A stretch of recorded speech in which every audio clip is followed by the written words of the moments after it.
Η μάνα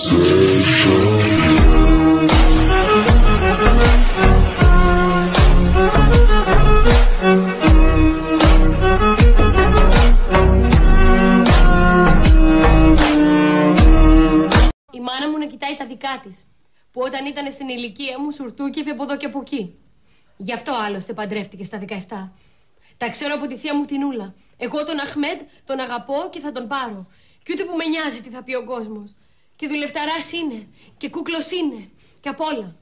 Κι ας είναι και από το Ιράν, κι ας είναι και από όπου θέλει. Εγώ είμαι δικιά του. Αχμέντ, Σιντέζη, ίσον love. Τέλος. Μάλιστα. Η Φαντή, παιδί μου, τι να πω για αυτή την έκθεση.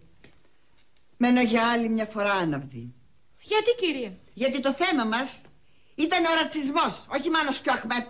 Και εγώ έγραψα για τη μάνα μου που είναι ρατσίστρια και δεν θέλει τον Αχμέντ. Ναι, και την περασμένη εβδομάδα το θέμα μας ήταν το περιβάλλον.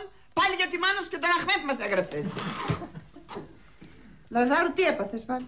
Συγκινήθηκα, κυρία. Με τι πράγμα? Από την έκθεση της συμμαθητρίας μου. Ποιανής?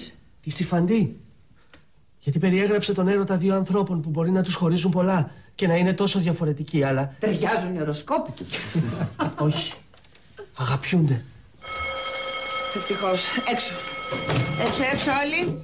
Όλοι. Και πέστε στον Κρασά, μην τολμήσει και μπει μέσα. Γιατί και την άλλη ώρα μαζί έχουμε μάθημα. Γρήγορα. Έλα, γρήγορα.